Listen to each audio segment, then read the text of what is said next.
made us think, with a mass that gave us pause for reflection. A huge thank you to everyone who participated in that. We're expecting even more people today, so please welcome them. We've got some of them sitting up on the second floor, but we're absolutely delighted to have all of you here. Let me tell you about the panelists for this session. I'll start with Dr. Samuel Torres. He's the Deputy Chief Executive Officer for the National Native American Boarding School Healing Coalition. His doctorate is in educational leadership for social justice. His background in research first brought him to NABS in the role of Director of Research and Programs.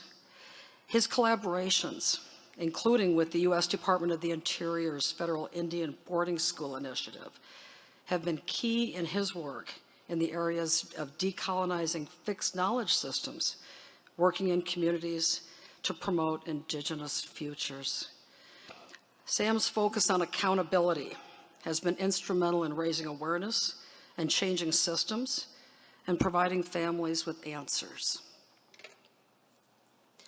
My friend Monique Maddox lives in Edina, Minnesota, and she is active at Our Lady of Grace, where she serves as a trustee. She is the founder and owner of Macrame Technologies, an IT consulting firm that specializes in cybersecurity threat and data risk management. In 2016, she was reading an article in the New York Times about the slaves that the Jesuits owned at Georgetown University. As she continued to read, there was a picture that she said sent chills down her arms. A man she recognized in the cemetery in her hometown in Louisiana in front of her father's grave. She followed the article to the link and discovered that she was a living descendant of those slave families. That has led her to work closely with the leadership at Georgetown and with the Jesuit provincials, along with the other descendants. In the work of truth and reparations, she currently serves as board chair and CEO of the Descendants Truth and Reconciliation Foundation. Most Reverend Shelton Fabre of Arch of Louisville is here. We're always happy to have him with us in Minneapolis. His homily yesterday at the opening Mass was a reflection that brought the topics of our first day together beautifully. He was appointed Archbishop of Louisville in 2022, following previous appointments that included New Orleans, where he helped rebuild the Archdiocese after the devastation of Hurricane Katrina. He served as the U.S. Council of Catholic Bishops chair and with the ad hoc committee against racism, and led the writing of Open Wide Our Hearts, The Enduring Call to Love, the pastoral letter on racism. Last up is our moderator, my friend, Dr. Yohuru Williams, who leads the Racial Justice Initiative here at the University of St. Thomas. He serves as chair and professor of history. His research interests include a range of African American history topics, including legal history, urban history, and 20th century American history. He's a historian and a storyteller. Yohuru is a frequent contributor and commentator on programs, and you may have seen him on PBS, the History Channel, CNN. Among the many things I appreciate about Yohuru is how he informs and challenges my partial perspective. I can see racial injustice when we're on the fourth floor with our law students, when I'm at the Basilica with Janice Anderson and the EDI work, when we're in Stillwater with the men in the restorative justice course at that correctional facility. But the rest of the time, when I hear Yohuru talk about how the food that built America, his book titled Jack, the story of Jackie Robinson in Major League Baseball, it opens what I see, and I appreciate that. During the trials that followed the killing of George Floyd, his media commentary brought an important perspective to those of us who live in Minneapolis and were indeed reeling. A quick add-on, Yohuru is a Renaissance man. He is a DJ. He has workouts that would kill me. He has takes Portuguese language lessons and salsa lessons. So he is indeed a Tommy treasure. Please welcome Yohuru.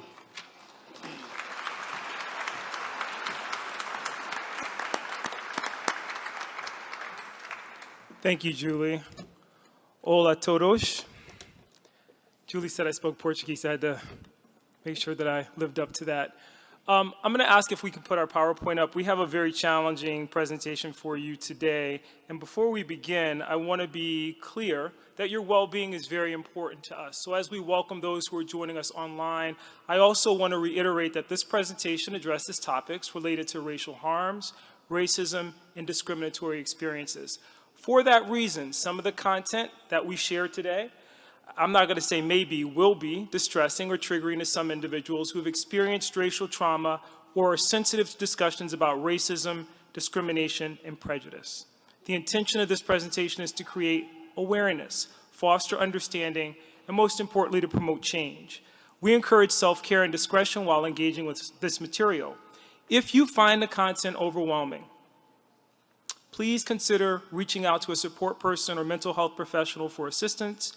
Your well-being is important to us, and of course, if you need to step out for a few minutes, we certainly understand.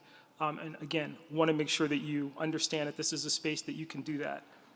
Having said that, before we get to our panelists today, and I don't want anyone to think that I'm taking prerogative as a St. Thomas professor, I was asked to provide some foundation for our conversation. So I'm going to spend about 10 minutes with you, just kind of setting the table in some sense for what we're going to talk about today in terms of this historical harms presentation. And I want to begin with some conventional wisdom from James Baldwin, who was famous for saying, the world changes according to the way people see it. And if you can alter even by a millimeter the way you look at reality, then you can change it. What we hope to do in the roughly hour and a half that we have with you today is alter the way that we think about racial harm and racial justice and the responsibility of the church. And the reason that's important is because, as the Reverend Dr. Martin Luther King once said, shallow understanding from people of goodwill is more frustrating than absolute misunderstanding from people of ill will. That, of course, all of our intentions in our heart is in the right place, but ultimately, if that doesn't move us to action, then what we commit is unfinished business. I think that's important because when we talk about this with regard to Americans in particular, part of the challenge with us as Americans is that at the end of the day, what always frustrates efforts at achieving real and lasting change in this country is our desire for a tragedy with a happy ending.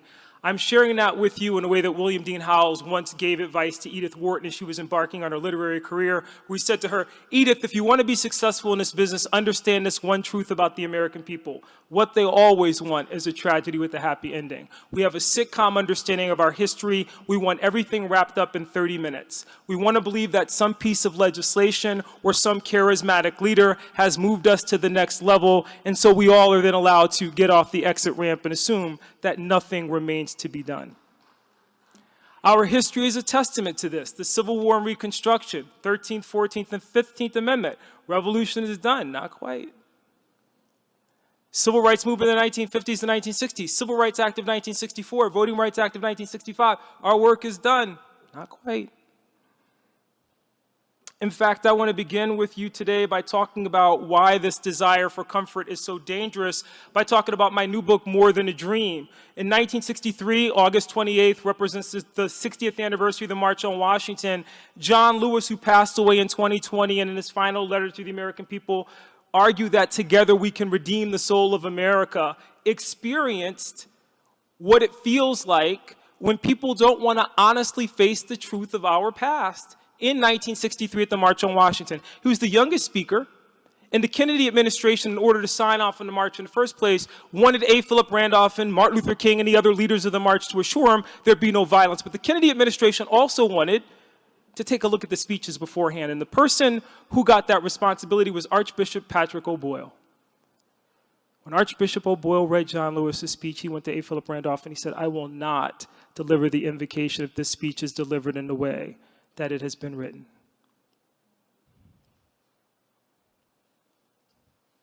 And the other speakers weren't as disturbed by what Lewis had to say because they understood that the wound that produced the narrative in that moment, that it compelled people to go to Washington, D.C. was so great that John Lewis needed to express it in that level of clarity and with that same level of intensity and without that censorship.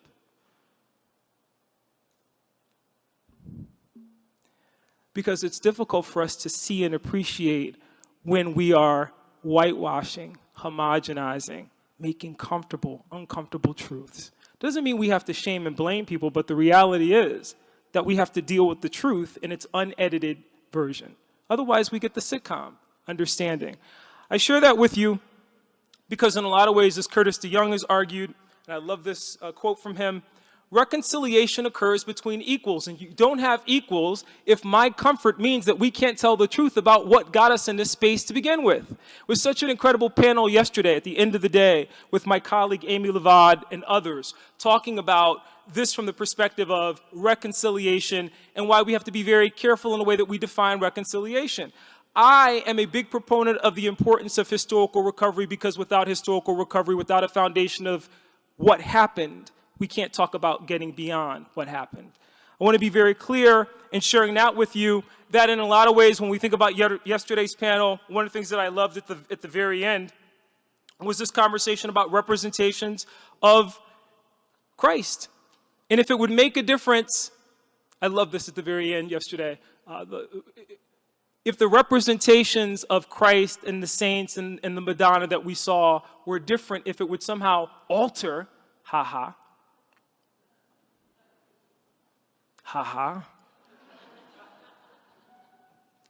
Father Brian Massengale has spoken to this, I think, beautifully, eloquently, when he argued,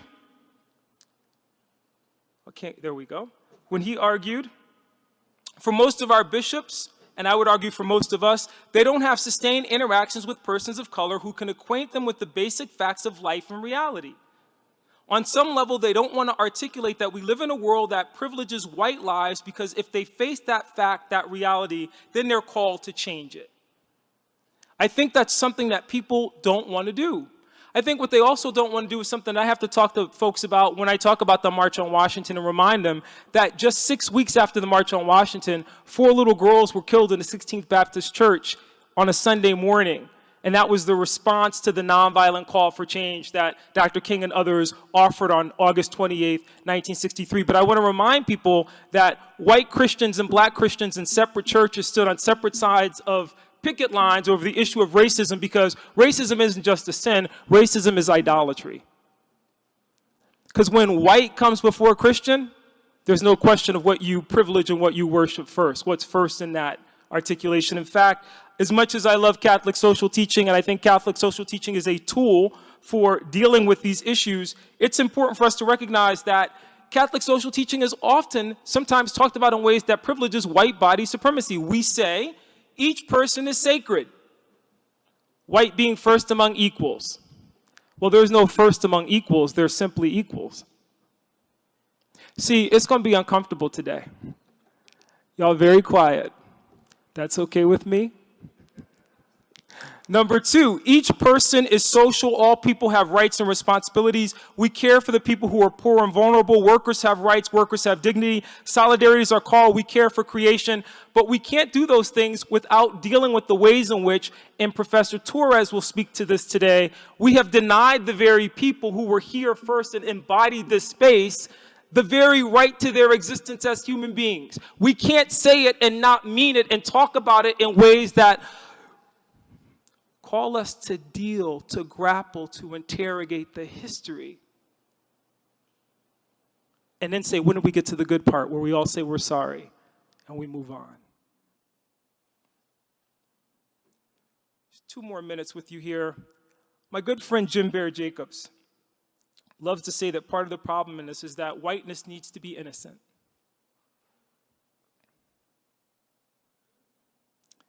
In fact, Jim Bear puts it this way: we need to face and address our desire, or this is actually me, for this tragedy with a happy ending and replace it with a will and desire to take on the difficult work. And part of that innocence narrative I want to share with you, and this will be part of Professor Torres's talk today. I just pulled this today because there's so much conversation about, things like critical race theory, and there's pushback against the teaching of substantive American history. And I want to talk about why that history is important. This is from nebraskastudies.org. This is a educational academic site that promotes the history of Nebraska. Now, I want to read this to you because it's talking about William Pratt, who is one of the chief architects of the Indian schools, as they were called. And it's explaining William Pratt's motivation. And they write on this website, Pratt's solution was to take Indians off of the reservation and integrate them into white society through education. His intentions were probably good, although he often characterized his approach in stark terms. I believe in immersing the Indians in our civilization, and when we get them under, holding them there until they are thoroughly soaked. Kill the Indian and save the man. How in the heck are those intentions good? We need to talk about this, y'all, because I want to be clear that in the way that that history is framed, it privileges Pratt's innocence over the harm that was inflicted on the people who suffered as a result of having their language, their culture, their customs robbed. And I want to be clear in saying that to you, that no land acknowledgement in the world makes up for that harm. Those good words are about us, about privileging our comfort. I want to share with you Chief Justice Joseph from 1879, where I think he offers a historical response to land acknowledgments that don't go beyond the acknowledging, that don't call us to action beyond that, where he said, listen, words, this is 1879, do not pay for my dead people. They do not pay for my country now overrun by white men. They do not protect my father's grave. They do not pay for all my horses and cattle. Good words will not give me back my children. Good words will not give my people good health and stop them from dying. Good words will not get my people a home where they can live in peace and take care of themselves. I'm tired of talk that comes to nothing.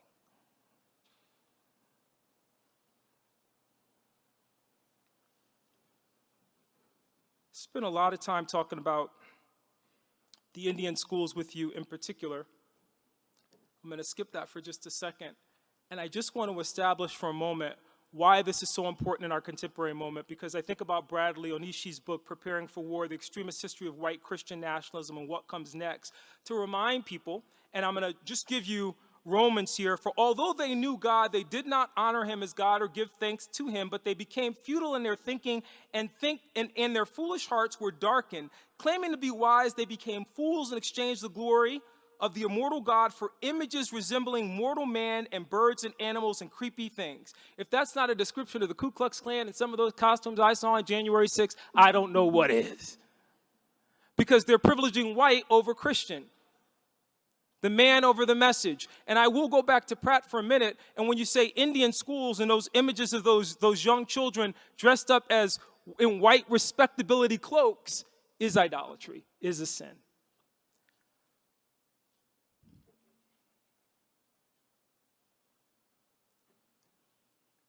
So I want to conclude today, and then I'll turn it over to each member of our panel to give some opening remarks, by saying if you take nothing from this panel, we have to practice or think about the difference between bearing whiteness instead of bearing witness.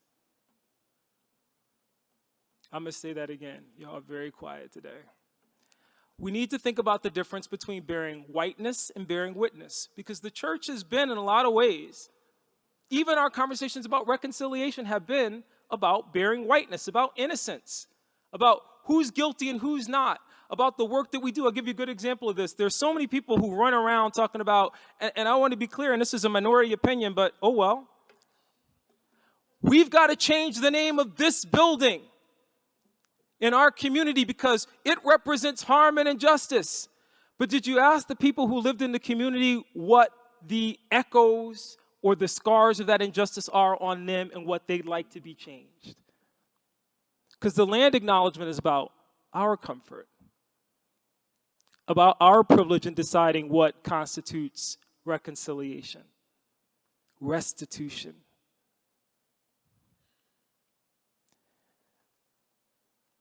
I was at a university 4.5 years ago, and they were having this uncomfortable conversation about these issues.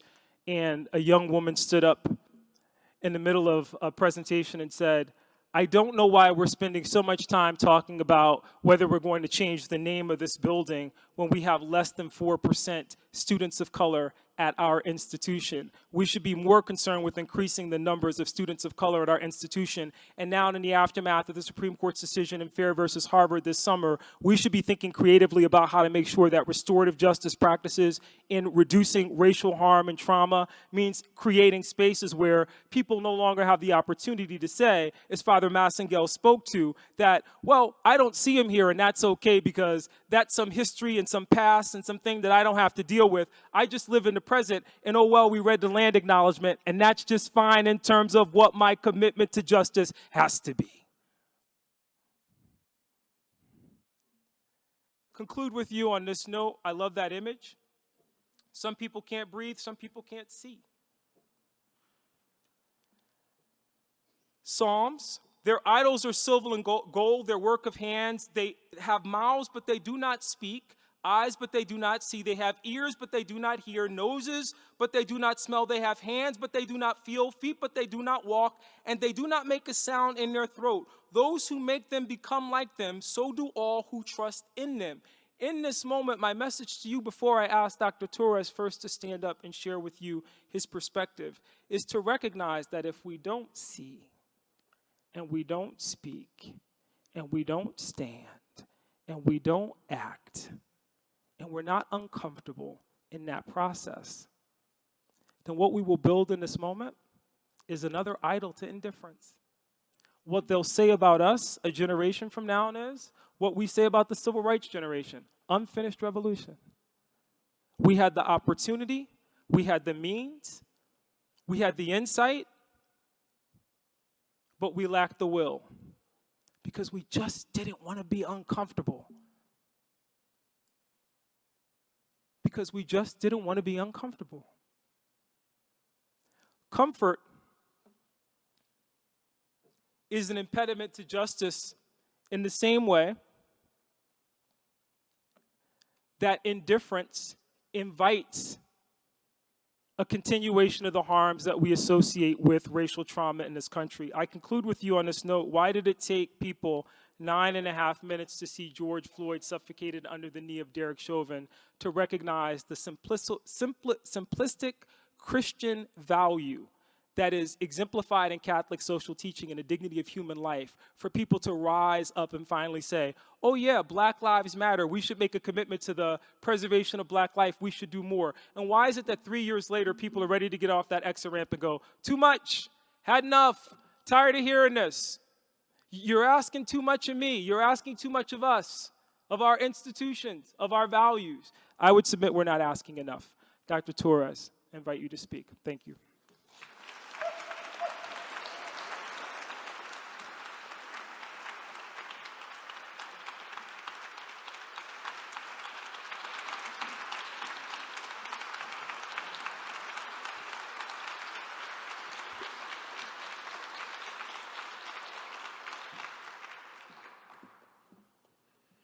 Thank you, Dr. Williams. And I want to give thanks to all of you here today to be a part of this discussion, to open your hearts to learning, to being vulnerable, and to leaning in together as relatives. And I want to also thank the organizers for including our, being mindful and inclusive of our plant medicine relatives today for these conversations that we are going to be centering. So I'll start with just introducing myself in my language. Tonalte no yolo ikniwan nat no toka Samuel ni meshika iwan ni nawa. And what I said in Nahuatl, my traditional language, a language that I'm still reconnecting with because it was a language that I did not have the privilege and the reality of really growing up with. Settler colonialism has impacted all of us, but particularly for me, settler colonialism has impacted the way in which language and the knowledge that it is contained within it and our connection to my ancestors, our ancestors, has been transformed dramatically. And boarding schools is an enormous part of that story. So what I just shared with you was offering you some good energy for today as relatives, as well as sharing my name, Samuel Torres, and introducing myself to you as a Mexica Nahua man.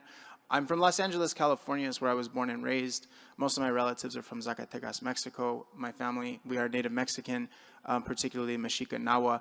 And I come here today to share a little bit with you about our work from the Healing Coalition, but also to contribute to a conversation about what comes next, about where we are right now, about what has happened to us as people, as relatives, as a society. And a lot of conversations are circulating today around restorative justice, of course, deservingly so, around reconciliation, around the involvement and complicity of whiteness, of Christianity, of Americanization, and deservingly so. And so I invite you to lean into this conversation to ask ourselves, when discomfort comes up, where is that discomfort coming from? And I really appreciate Dr. Williams centering the notion of when we are moving towards innocence, this is an active factor of white-bodied supremacy. And I invite you to sit with that feeling, because it's a feeling that so many of us outside of whiteness and white spaces, that we have this feeling very much all the time. And so it's one that I invite you to sit in with, to feel that discomfort, to interrogate that discomfort, and to try to understand, what do we do with that discomfort? So I'd like to just open some remarks about how we contextualize reconciliation. And so often in this work, we hear from folks, how can we reconcile? How do we get to a place of healing? How do we get to a place of restored relations?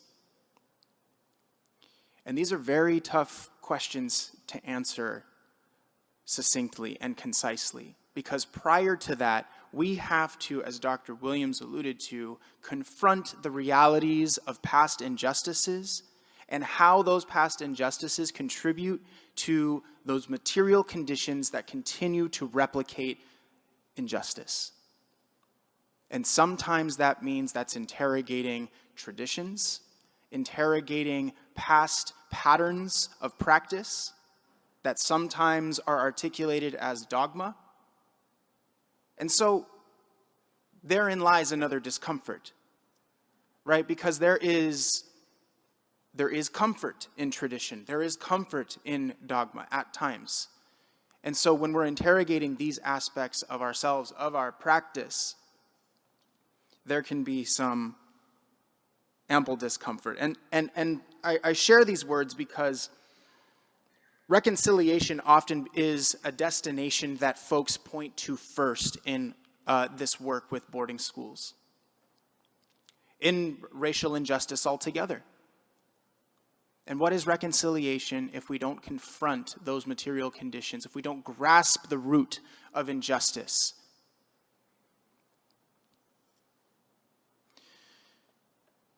Shouldn't reconciliation not only address the failure to honor treaties, but also returning land to indigenous people?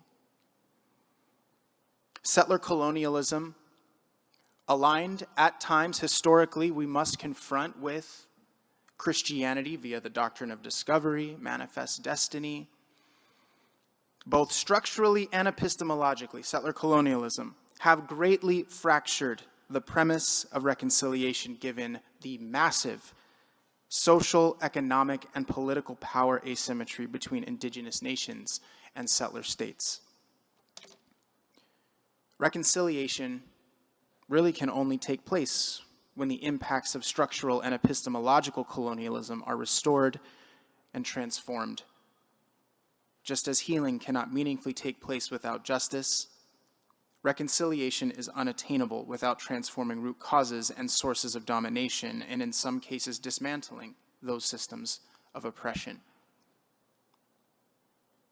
And as Dr. Williams brought up, this notion of reconciliation being among equals, how do we even come to terms with introducing a concept such as reconciliation with such massive power asymmetries, with such massive economic asymmetries in our social relations from settler states towards indigenous peoples?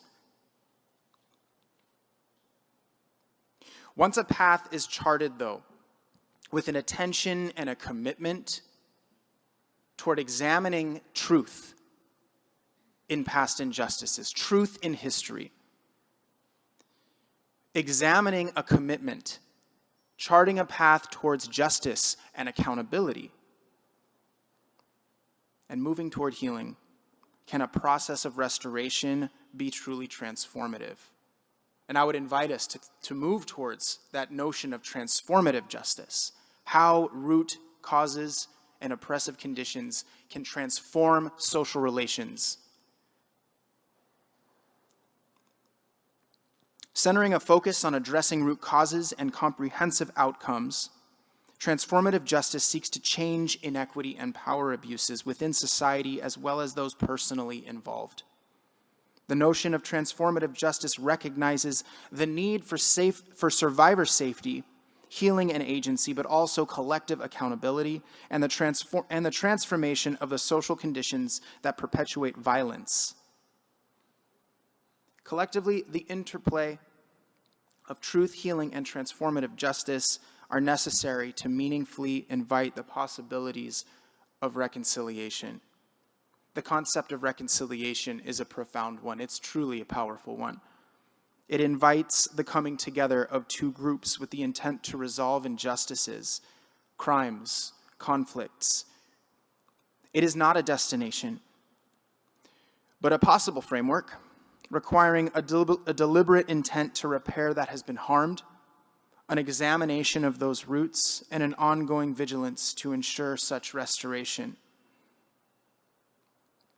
Reconciliation as a justice framework is a really ambitious one. It's often ambiguous in its premise, whose aims are threatened if approached superficially or without regard to systemic root causes. Truth and reconciliation commissions around the world, each in their own way, have forged a chartable path of intentions, some more successful than others. The experiences of these past commissions inform us that reconciliation cannot be an initial aim of resolving historical trauma. But it can be helpful if seen as a reflexive framework to work toward.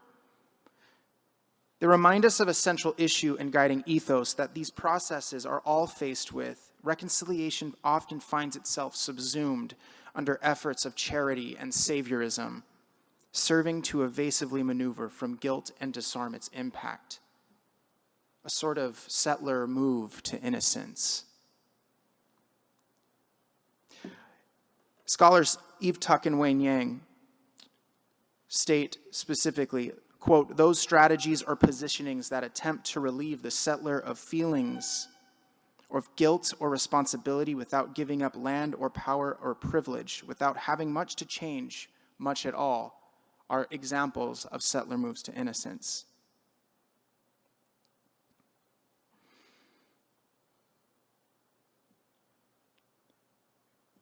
So I invite us to sit with that discomfort, because as we sit with those intentions, right? Good intentions are not always all they're made up to be.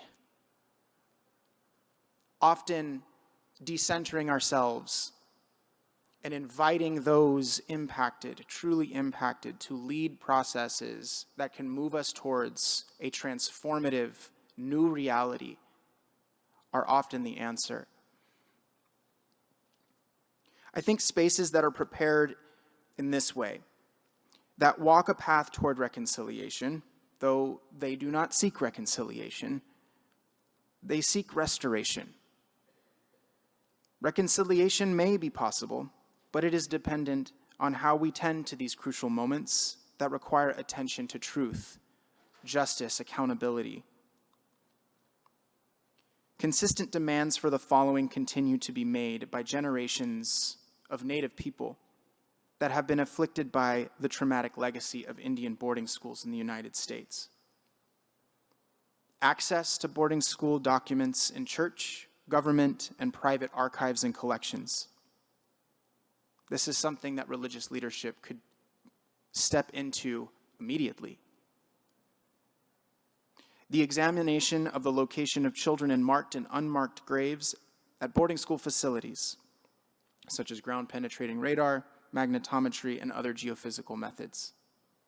This is an example of an effort that we believe should be led by Native people, but can be supported by non-Native people. These types of efforts require large amounts of resources and funding. Funding that often has to be decided whether or not to build water and power infrastructure for tribal nations or to find out where their relatives are buried. Funding these efforts is a responsibility of complicit actors, allowing Native people to lead. The opportunity for survivors to offer testimony in culturally appropriate public hearings. Again, this may not be an area where religious leadership ought to lead, but can be certainly a part of this process to heal, to contribute to healing in a way of hearing.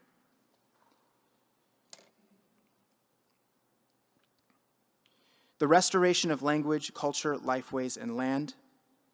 Accountability of those who committed crimes or covered up crimes. And the right and resources to direct one's own healing utilizing indigenous or Western healing methods. Though this is not an exhaustive list, and it's something that we could spend all day talking about, each of these elements requires a general overview that require time and resources. A Truth and Healing Commission in the United States would not solve all of these problems, but it would be a profound start. A start that the United States is barely initiating and scratching the surface with. So we invite you to support this process. We invite you to be active. We invite you to support in funding and advocacy, in leadership. And we hope to be able to walk with you on this path towards restoration, this path towards transforming our relations with one another as relatives. So with that, Tlaso Kamati, I look forward to our discussion.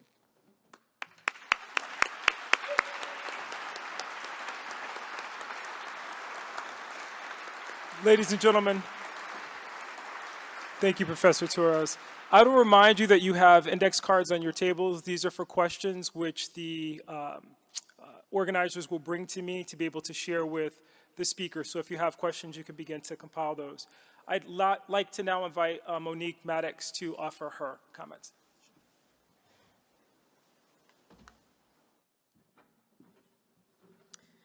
Thank you all for inviting me today. My name is Monique Maddox. I am the board chair and CEO of the Descendants Truth and Reconciliation Foundation. This is a partnership between Descendants of Jesuit Enslavement and the Jesuit Conference of the United States. We are descendants, living descendants. As was mentioned earlier, in 2015, we learned as closely as possible the relationship of our families back to slavery. We have been afforded an opportunity to expound and expose that which has been a harm to our families. I grew up in Louisiana in a place where our family was transported, sold, split, torn apart from the present-day Virginia, present-day Maryland, Delaware, Pennsylvania, the East Coast, if you will, and taken forcibly with rosary beads, prayed over as we were loaded onto ships and sent to Louisiana. And that is how my family got to Louisiana. I grew up in a place where our church was very segregated. It was divided down the aisle. We worshiped together with blacks on one side of the church, and whites on the other side of the church. We had a grateful pastor who came in and said, "Why are we not harmonizing? Why are we this way? Why does your cemetery look the way that it does?" We had a profound moment of what to do. And in 2015, when the New York Times article broke about Georgetown's role in the slavery and saving its institution, we took it upon ourselves to say, here we are not gone, we have not perished. We are the living descendants. And now there are more than 15,000 of us that have been identified through our DNA and through our ancestry to say, we are here, do not overlook us. You can't do anything without us. And so as descendants, we went to the Jesuits. We went to those who harmed our families. And we said, you taught us this faith. You taught us this religion. You brought this religion to America in 1634 on the Ark and Dove in Maryland. You brought the first archbishop. What are you going to do? You can't name how you're going to provide justice for our families. You can't buy us. We're not going away. We're here to stay, we're here to speak, and we want to be the person, the people who are naming how we're going to be satisfied. And it's not money, it's love. We come to you in the church as you have taught us. Let's reconcile our differences. And so today, as we peel back, what does reconciliation mean? One of our big pillars is on truth-telling. As I mentioned, our name is the Descendants Truth and Reconciliation Foundation. So we begin in truth before we get to reconciliation. We want to tell our story, and we're here to tell our story. Most recently this year, Rachel Swarns wrote a book, The 272, The Families Who Were Enslaved to Save America. That's our family. That's this foundation. This foundation is here to provide a comfort for descendants as well as to heal America. So yes, it's not just a truth council for America. Those things are really hard. America has never paid Black people for the enslavement that has been caused. And so we came to say, here's a foundation we want to support our descendants. The Jesuits prayed over our families and struggled, if you will, through how do we tear apart families and care for the elderly and infirm. And so we have one of our pillars to be to care for those emergency needs of the elderly and infirm. The other is to help our descendants through educational aspirations. We know that we have a big wealth gap. We have a big racial equity gap in this country. And so one of the ways we want to help with that is through providing educational scholarships for descendants. And that's not just to go to Jesuit institutions. It's to go to whatever institutions we want to go to. It's our decision. You don't get to tell us how we spend the money in our foundation. You don't get to name those things that you want to call justice. And then the last pillar of our foundation is around racial healing, truth-telling, and transformation. That's a long journey. That's something we're going to work on probably for the rest of our lives. However, this billion-dollar foundation, we would like it to be able to be here for our grandchildren, our great-grandchildren, and all beyond. So thank you. I look forward to hearing your questions today.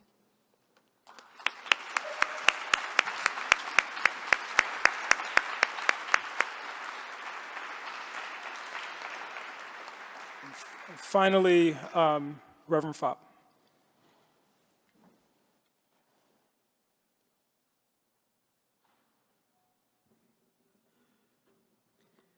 Thank you very much. It's a privilege and an honor to share some thoughts with you here today.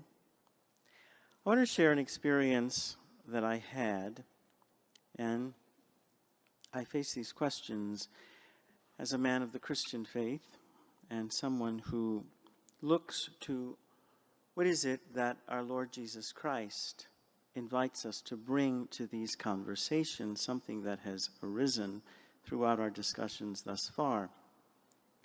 After the killing of George Floyd here, the murder of George Floyd here in Minneapolis, I asked those entrusted to my pastoral care, to the best of their ability, to encounter someone, to speak to someone racially different from them, particularly people of color, to ask them, how did the killing of George Floyd make you feel?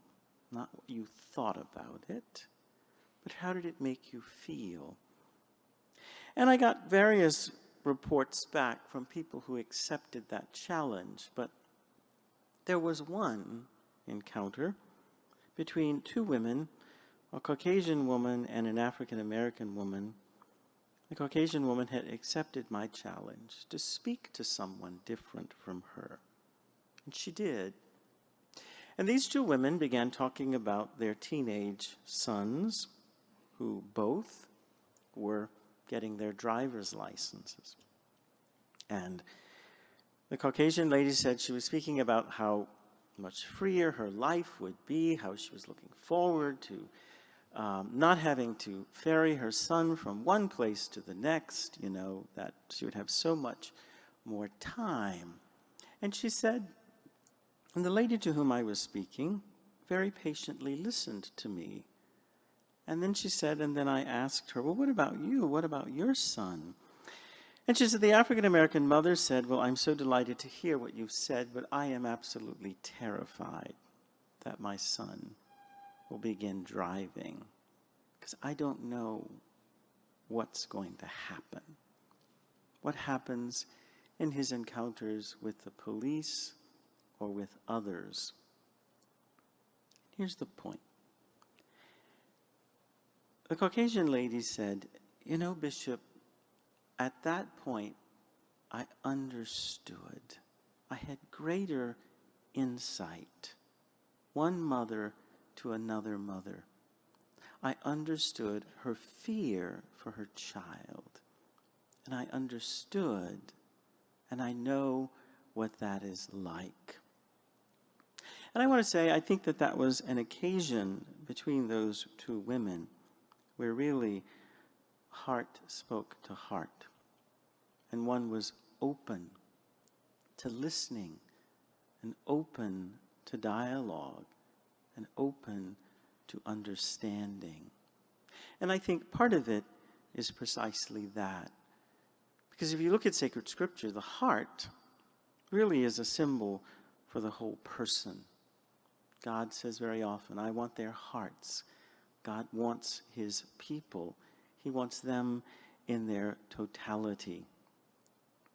And one of the things I think that the church brings to these conversations, even though the church enters these conversations with great humility, with great embarrassment even, that is at the very beginning of Open Wide Our Hearts.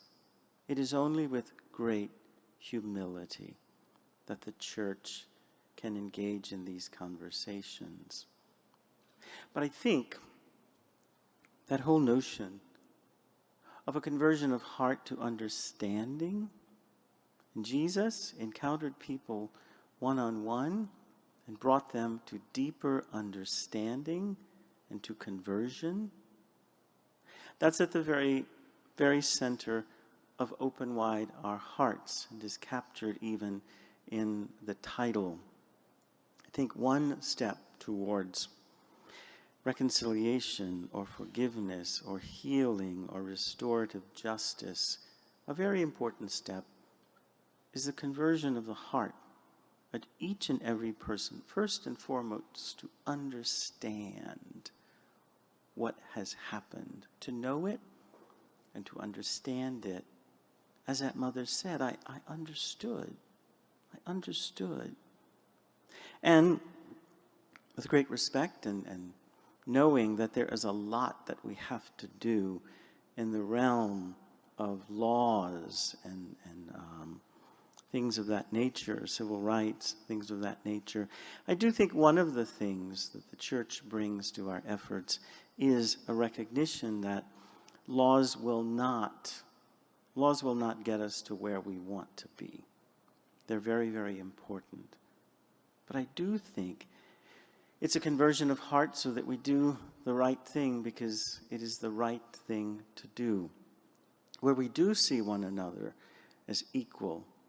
I remember the gospel passage a few Sundays ago with the parable of the workers in the vineyard, and I know that there are many ways that that parable can be interpreted. But for me, at the end of the parable, where those hired first in the day, they don't say, you have paid them the same amount as us. They say, what? You have made them equal to us. It's a question, I think, of their basic human dignity. And the fact is, we really are all equal to one another. So it's with great, great humility that the church does enter into these conversations. But I do think part of it is the conversion of hearts that will get us to being the people that Christ calls us to be, ever more faithful to that journey, ever more faithful to accepting the challenge of doing that, and recognizing that it's about something deeper. It's about the human heart, and recognizing that, and in our efforts, remembering and seeking to convert hearts as well. So I thank you very much.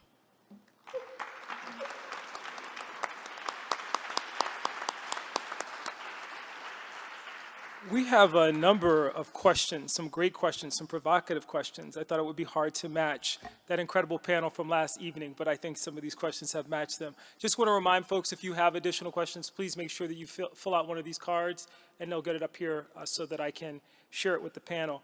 First question is for you, Monique Maddox. Does your family use African ancestry services to track the DNA of your descendants? What role does technology and DNA play in that process? We have a Descendants Association that was formed after the 2015 article by Rachel Swarns in the New York Times. Ancestry has played a role in that. The Catholic Church has played a role in that. As you all know, we have very good records.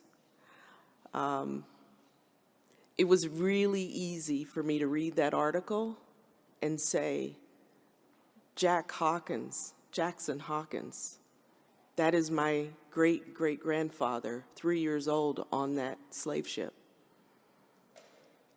Gabe Butler, that's my great-great-grandfather, 10 years old on that slave ship.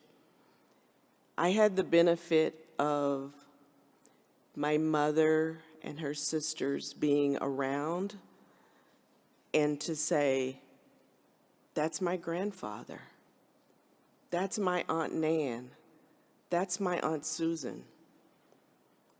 So yes, for those outside of my immediate family, those who are a little more distant, who didn't just go to Maringouin, Louisiana, or to Ascension Parish, or to the Houma Thibodeau area of Louisiana, it may have been a little more difficult. And so DNA has definitely played a role. The Georgetown Memory Project was formed by a Georgetown alumni in 2015. His name is Richard Cellini, and Richard had led a nonprofit that afforded genealogists the opportunity to begin to unpeel all of these mysteries around these descendants. And so that project is still ongoing. That information is now with the American Ancestors Society. You can find it there, gu272.americanancestors.org, and you can see this history that's there that has been tied together through ancestry. Thank you, Monique. We have a couple of questions about Open Wide Our Hearts, and I'm going to combine these and make this available to the panel as a whole. So the question is, what is the history of the authorship of Open Wide Our Hearts? Who is our in that Open Wide Our Hearts, and why did it not name the reality of white supremacy and white privilege explicitly? The origin of Open Wide Our Hearts goes all the way back to the death of Michael Brown in St. Louis. At that time, I was chair of the African American Affairs Subcommittee. And the subcommittee at that time lifted up to the USCCB that we sensed something was going on in race relations. And we thought that there needed to be a new pastoral letter on racism, that it needed to be a full, a document of the full body of bishops.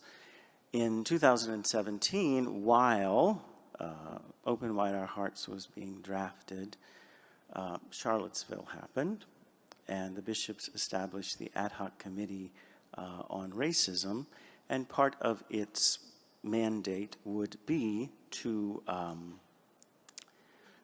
implement the pastoral letter on racism. So the pastoral letter's origin goes back to really the death of Michael Brown in St. Louis and a desire to respond to what was going on in the country at that time. And then Final part was, why did it not name the reality of white supremacy and white privilege? Right. That's, I think because Open Wide Our Hearts, the vision was an attempt to make something available to someone who might for the first time be wading into these waters and wanting to pick up a document and read it.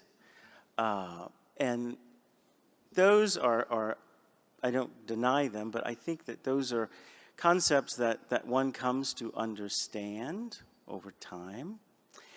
And so that was, I think, why it was not included. I mean, because I think it was appealing to people who may just be wading into these for the first time.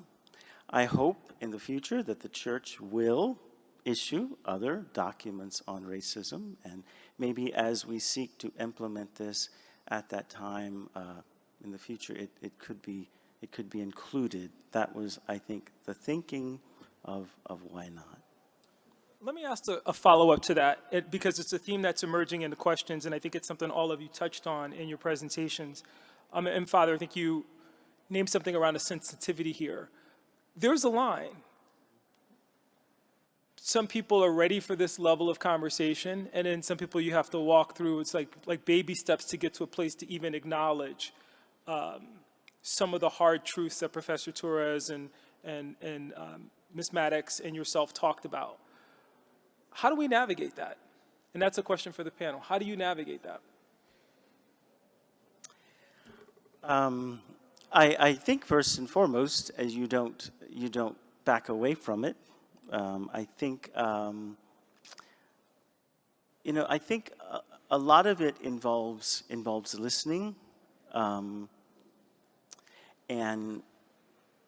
I think it's first to acknowledge the person where they are. Not that you can't challenge them and call them to conversion, but I think as we accompany them, we acknowledge where they are, listen to them, and then share with them and challenge them to growth and to come to further understanding.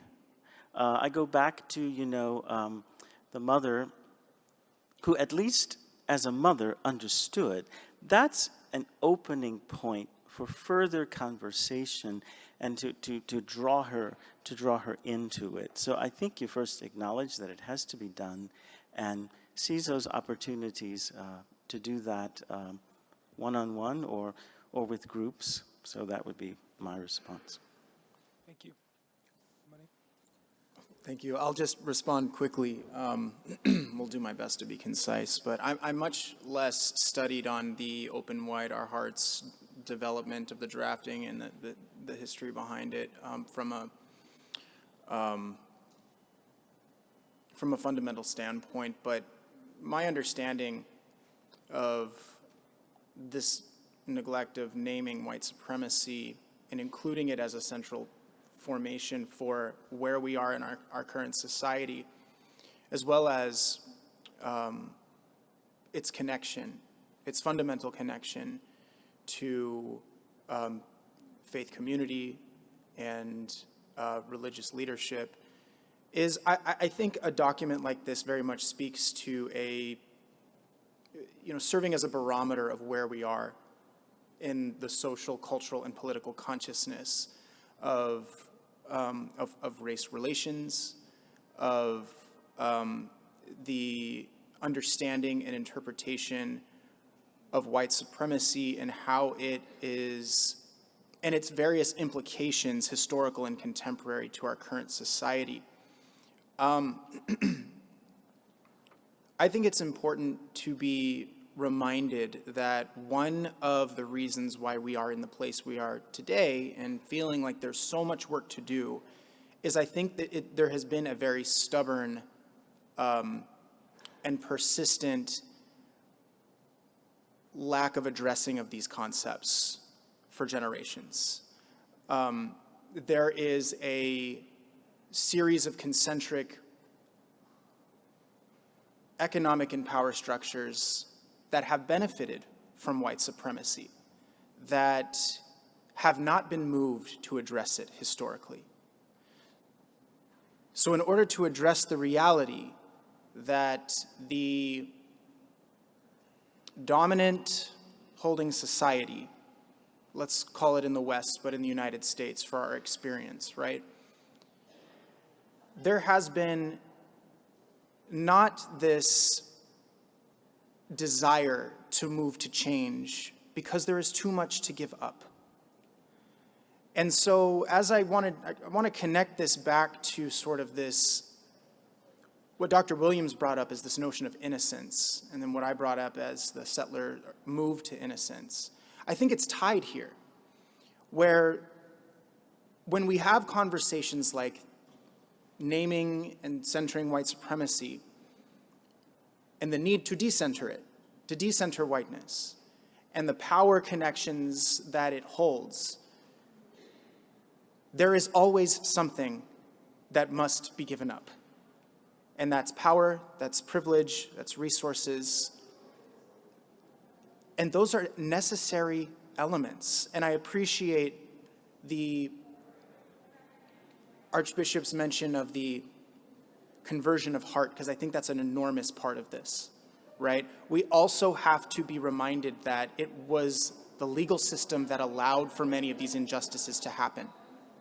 And so while one law or commission is not going to transform the social conditions that we want to see in our future, that we want to work towards reconciliation, that we want to restore these relationships, that we need to chart that path to identify where we are. How do we even meet people? How do we know where we are if we're not brave enough to have those conversations and to name concepts like white supremacy in the first place? So I appreciate that conversation because it's one that bridges, of course, I think the theological, the social, the political apparatuses that very much need to be in alignment.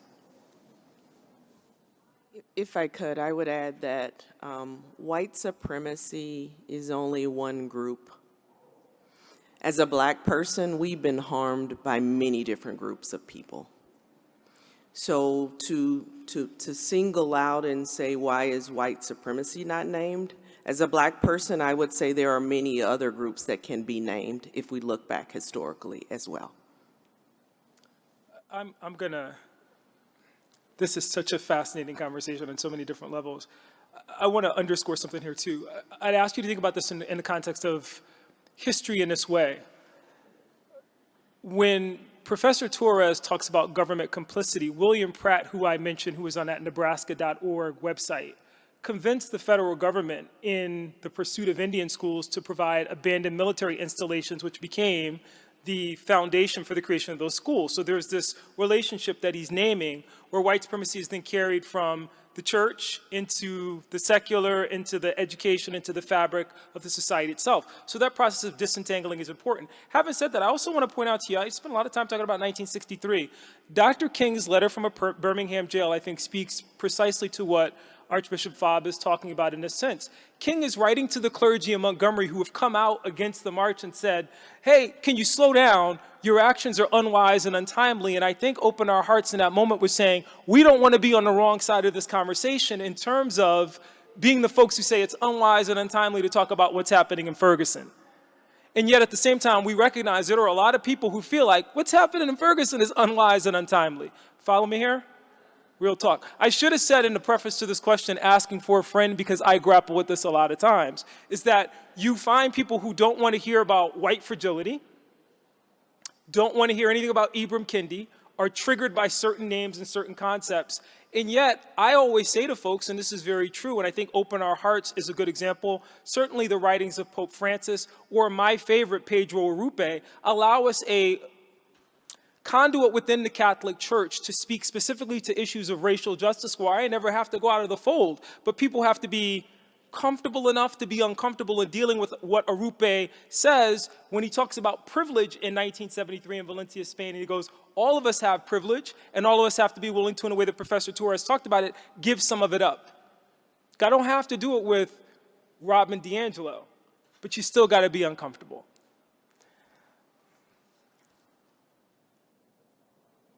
Dr. Maddox, you have a great question here. You said something in your presentation along these lines. We want to be the people naming how we will be satisfied. It's not money, it's love. How did your community come together to name this? What would you say is the currency of reconciliation? Why do you want the love of Jesuits when you could have written them off a long time ago?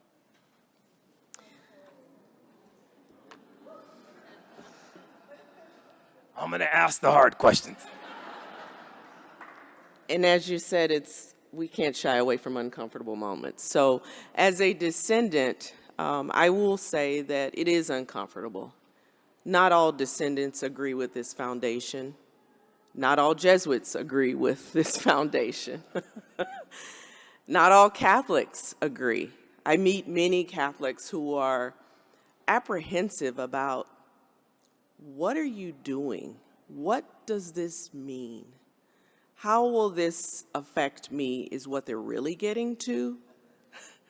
And so when we talk about naming the currency, Jesus taught us to forgive. He died on that cross for forgiveness. We come in love to forgive. And at the same time, we say, we want to be able to be self-supporting. We want to uplift the people that have been harmed. These descendants, our family members have been harmed. Some of you may be descendants and you don't know it yet. We have been harmed. We have been perpetually harmed as a people, as a Black people in America and all over the world and many other places. And so this foundation is here to be able to provide, as I mentioned, the educational uplift of people so that you can be self-sufficient. That is the currency. It is to be able to be self-sufficiency. We want to be able to satisfy our own needs in the way that we want it. What does that look like? It may be not going to Georgetown University. It may be not going to whatever other Jesuit institution there is out there. Jesuits are very good educators. Their mission is social justice and education. And so we said, here we are. Here's your platform. Get behind us. And so we came to say, let's join in arms and let's be a model for what this could look like. Thank you.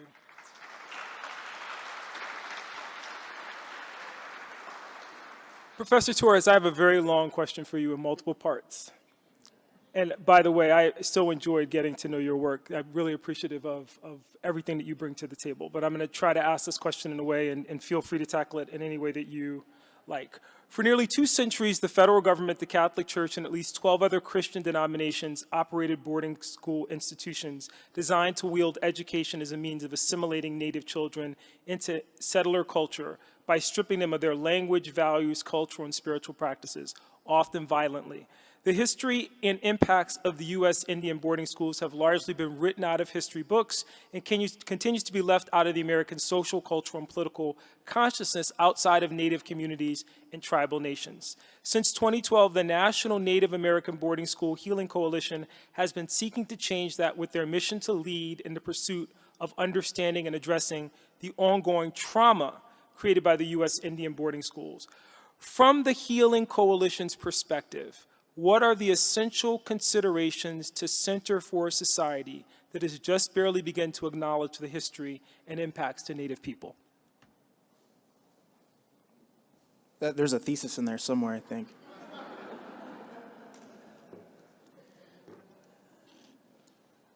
It starts with, I think, as so much has been shared with today, to listen to Indigenous people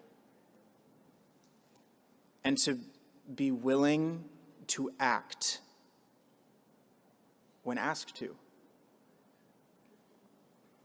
We can, of course, do all the listening, all the learning, feel like we are moved to change.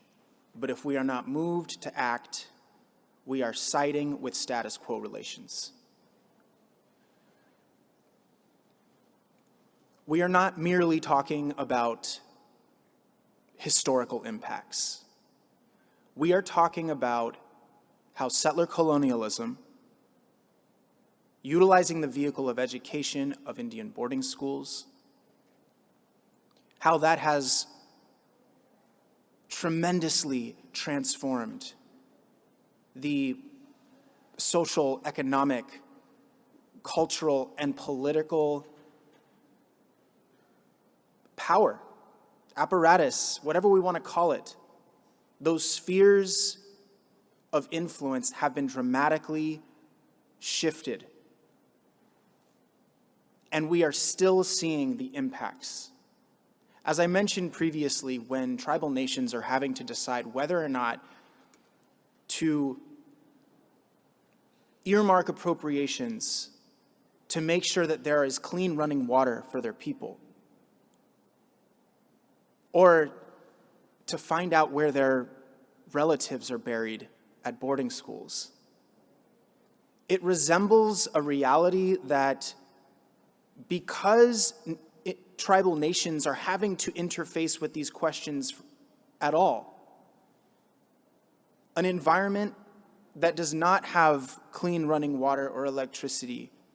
We hear so much in the public sphere, in the public domain, about the poverty context of tribal nations in the United States, in Canada, First Nations in Canada. But almost every single time, it falls short and stops of the context of settler colonialism, recognizing why these conditions are that way in the first place. Stolen land, stolen bodies, stolen children. And stolen children are still happening today with the child removal and child welfare crises that we're continuing to see, despite the Indian Child Welfare Act. We were relieved that ICWA was upheld this summer. We were not so sure that was going to happen, but we were relieved that occurred and that the Supreme Court was at least able to see that this is a unique sovereignty issue.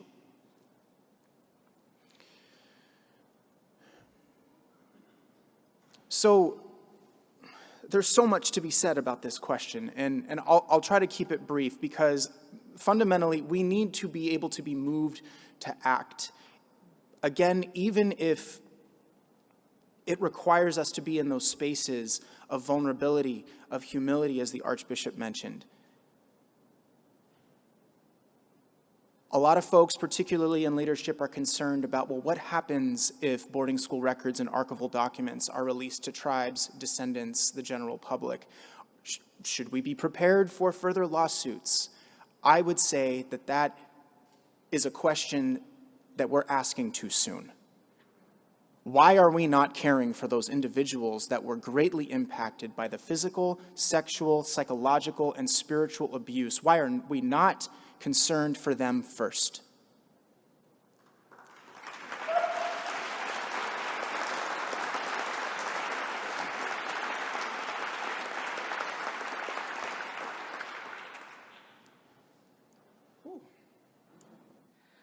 Simple question, loaded question, hard question. I'm going to enjoy the answers to this.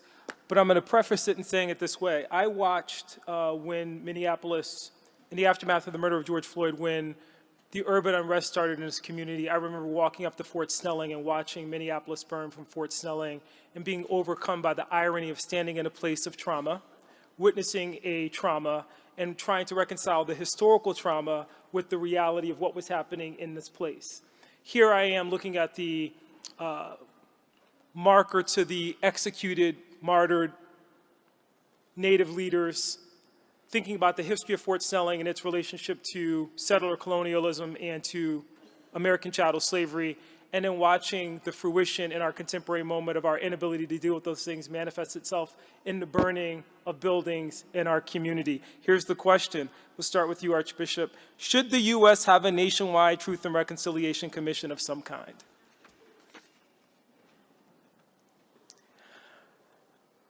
I think that that it would provide an opportunity for listening, for healing. I think it would provide an opportunity for encounter and accompaniment. So I don't know why not. I mean, I think it fits in basically with Catholic moral teaching to hear the harms and listen to one another. Pope Francis's basic notion of encounter. And, you know, I go back, that was a moment for me where the mother said, I understood. And I don't think we can ever listen too much. And I think, for me, the definition of listening, as I once heard, is to listen with the knowledge that I might be changed by what I hear.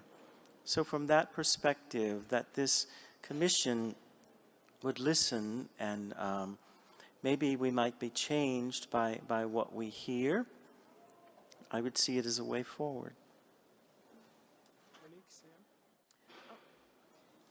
I do believe we should have a commission. I think that would be a great thing to have. My question then would be, after you name it, after you do it, how will it impact your life? What is the next step? What is the action going to be taken? And for how long? Will we forget about it after 3 years?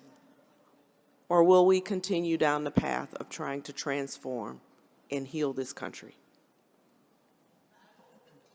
I very much am in agreement. I think one of the reasons why we so profoundly need a conversation of this magnitude, followed by, Monique, as you mentioned, sort of a chartable path of recommendations and steps for action, is that Black, brown, Native, Indigenous, people of color, subaltern communities in the United States, for so long, their experiences have become invisibilized by institutions and structures of power. And that's precisely why so many took to the streets. That's precisely why Minneapolis and many other cities around the globe, not just the United States, showed their actions, demonstrated violence, demonstrated that because we have been silenced for so long. This is by no means saying that violence is the answer, right? But understanding where that violence and that response comes from I think is important. I believe it was Martin Luther King Jr. that said that a riot is the language of the unheard. And just a few short days after the murder of George Floyd, I went to the streets to be with my neighbors, to, as Archbishop said, to ask, what is our experience? What is our common experience? What is your experience? How are they different? With my Mexica relatives, we brought our medicine of dance, of song, to the streets when there was so much raw anger and energy, because there was no other platform to that point where our voices were being heard, were being channeled, where that energy was being channeled. So we offered our medicine, we offered our dance, we offered our song. People were literally moved. They moved out of the way to make space for that ceremony. We held ceremony on the streets. So what was seen on the news, what was seen on CNN, on MSNBC, on Fox News, was not that. You could not see that on the news. They decided that that was not something to be shown. A commission would be something that would provoke those encounters, allow for substantive dialogue to happen, for us to remember our relations, to remember our connections as relatives. Those answers. You guys took a long time to warm up, and now I have a million questions. Thank you for that. You wait till the last 10 minutes and you give me all these great questions. This one is for the panel, and I think appropriate. We continue to hear about the limitations of restorative justice and a need for transformative justice. What are we aiming to restore with historical harms and racial justice? What role does racial justice play on the road to transformative justice?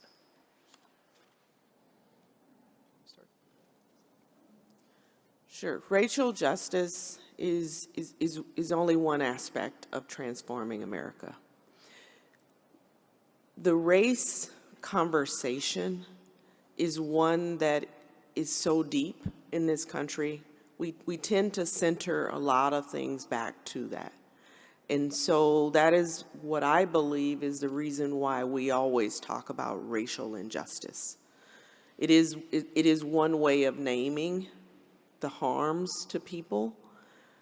And so I believe that racial injustice is one way that we could begin to restore our faith in humanity, our faith in one another, our faith in people, our faith in God. We can't be equal if we're not all treated equally.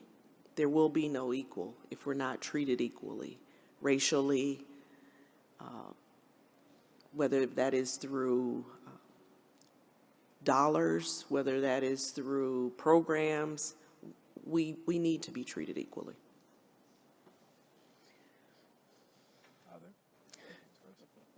Thank you. Yes, I think restorative justice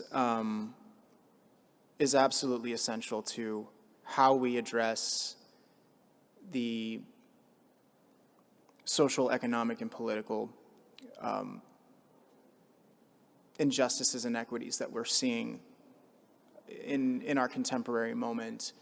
I think the limitations that are being brought up generally emerge as a result of the misalignment of the aims of restorative justice and the commitment of institutions who are attempting to wield restorative justice principles. And there we see an unsuccessful implementation of it. Because the United States historically and contemporaneously resembles and reflects the reality of a nation that was formed on stolen land, on the backs of stolen people, an economy built entirely off of that reality, a political structure built entirely off of that reality. We have to be able to have the courage to recognize that certain economic privileges and power, certain political privileges and power continue to be shaped by that historical reality. And I'll just say one thing further, that until we fully embrace the principles of restorative justice, which are to grasp the root of how those conditions are even brought about in the first place, then what is being wielded is not restorative justice. It is more punitive, following the footsteps of punitive justice, which is something that has been weaponized by dominant society for such a long time that it often becomes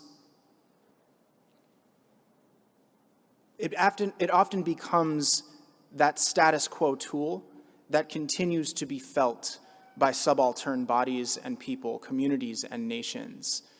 And so I think fundamentally that's where we have to grapple with.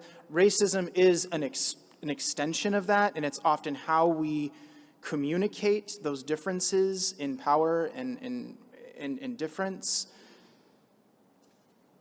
But that fundamental notion of settler colonialism being sort of how this nation was even formed is something that we need to be doing a lot better job at. And the current struggles in school boards and curricular developments around this need for and this desire for having a patriotic curriculum instead of a curriculum of truth is really troubling, because we are continuing to walk down that path of cultural amnesia, and that cultural amnesia benefits only those that are still unwilling to leverage their power, their privilege, the resources, and the willingness to lean into heavy and hard conversations to open our circle as human relatives.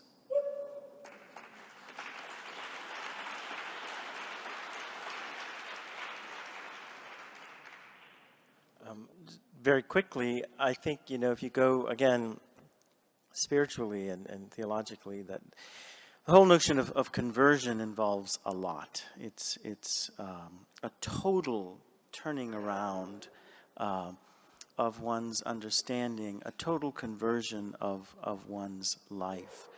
So I would say, yes, that if we're going to change the hearts of people, and then people change things, I would hope that would be an ongoing conversion and a struggle with conversion with regard to everything that might need to be changed. So. Thank you, Father. We have 4 minutes left, so I'm going to ask one last question. I want to remind the participants and those at home that if you would like to continue this dialogue, certainly there's a breakout session, but you're able to engage with folks on the app to ask additional questions of panelists. And certainly, I believe everyone will be available after this session. Last question is interesting, very, very interesting, and it dovetails with what you just shared, Father. What is the role of those who are not privileged in the context of improving racial justice? I am speaking in the context of those who are experiencing racism, don't have generational wealth, and are just trying to get by. But this also applies to those in the dominant white culture.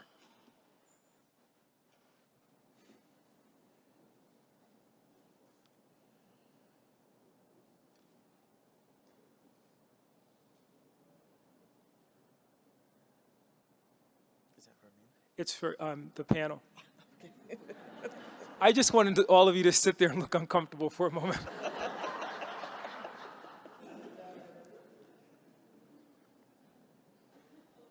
I'll jump. And thank you for naming that, because I think the discomfort comes from the fact that is such a huge question. And it's a question that I think, and I mean this respectfully, I think comes from a place of privilege. Because those that are,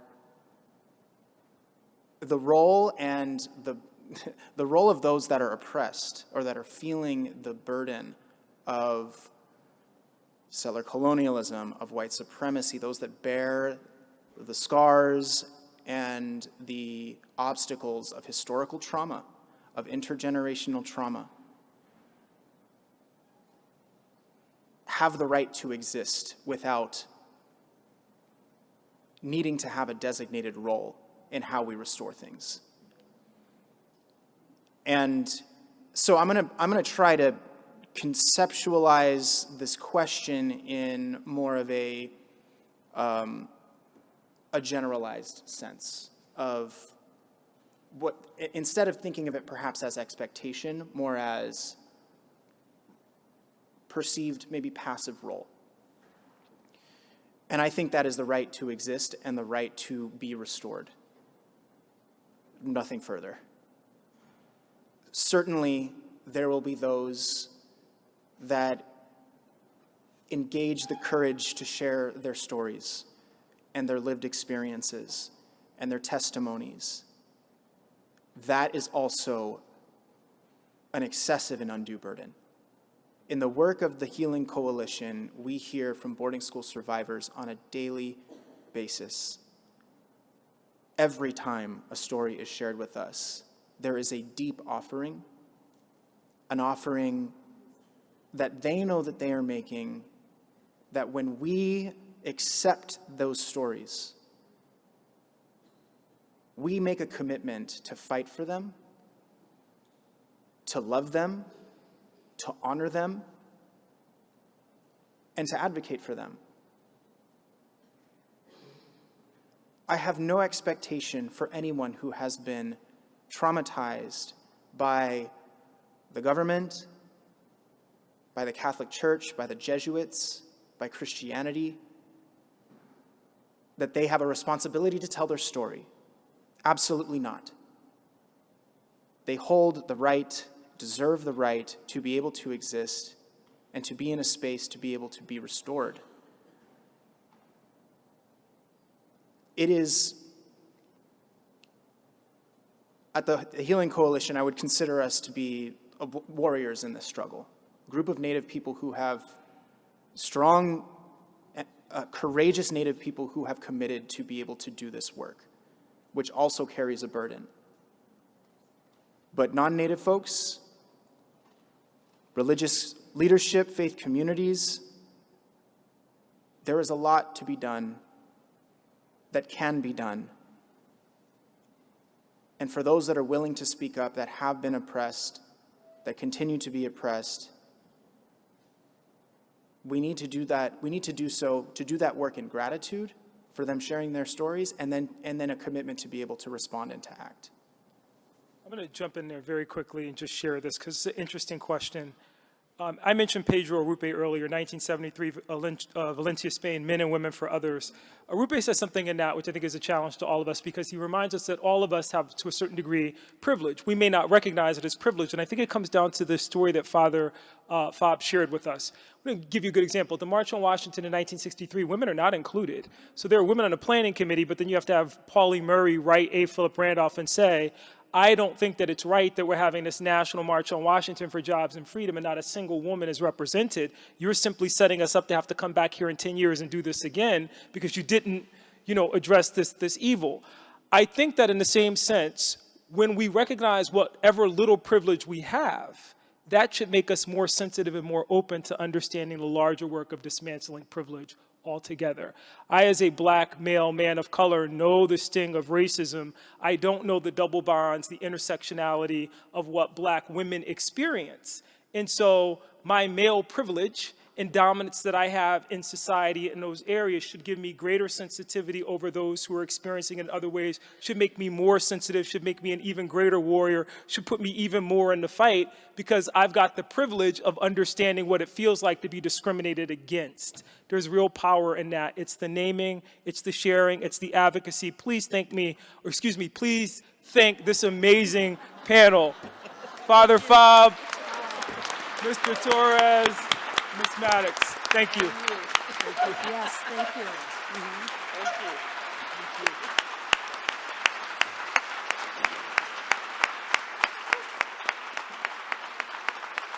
Wonderful. Thank you. Thank you. Yes, these sessions are all being recorded. They will be available after the conference. At 10:45, the breakout sessions begin. If you're a presenter, please go to the room now. Perhaps you've heard our students changing classes upstairs. You're about to join them.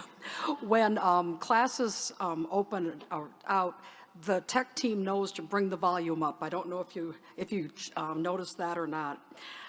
If we could wrap up the breakout sessions at around 11:55, so anyone interested in noon mass can join us down here in the chapel. So thank you, and thank you.